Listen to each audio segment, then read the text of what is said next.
as El Niño strengthens, possibly becoming the strongest on record. Weather models are forecasting a very wet winter.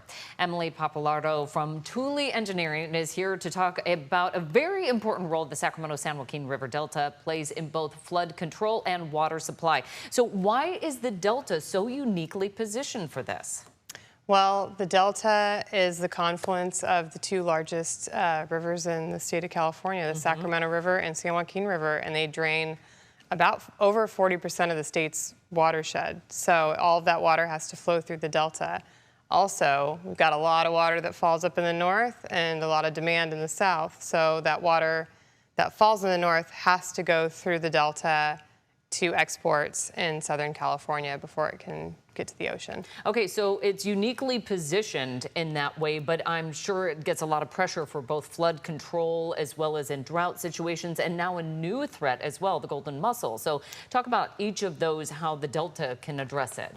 Sure. So the Delta's tidal. So if there's not enough fresh water to push that saltwater gradient back, then that limits our exports. It limits the fresh water we have for agriculture in the Delta. It creates more invasive species like the golden mussel. Well, that's creating its own problem.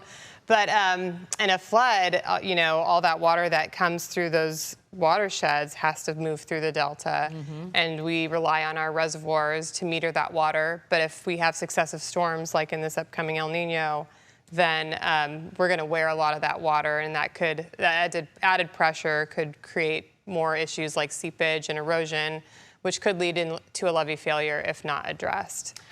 And then you were also talking about the golden mussel, yes. too. So one thing I want to encourage everyone is to check your drain pumps. A lot of the Delta Islands rely on drainage pumps to pump off a lot of the water to make sure that land stays dry. And the golden mussel are these little inch mussels that can grow onto a bunch of that infrastructure and really clog up pipes and create a lot of problems, as it has throughout the state already. Okay, so if we're heading into this potential historic El Nino, what are some of the preparations that can be done now so that we don't get into some of those flooding situations? So we kind of do this every year because you just never know what kind of year you're going to have. This one's definitely looking more convincing than other years. But we check our levee systems. We make sure we know what our problem areas are, fix what we can. We make sure we have flood fight supplies ready and that we do the training. One unique thing that the Delta does that I think is most important is that rock barges have been staged in the Delta to cut down the time that it would take for that kind of equipment to get to a levee issue. So an example we have in 2017, there was a large levee slip on Tyler Island. And Brandon Andrus Levee Maintenance District had staged a rock barge at the bottom of Staten Island, which is in the central Delta.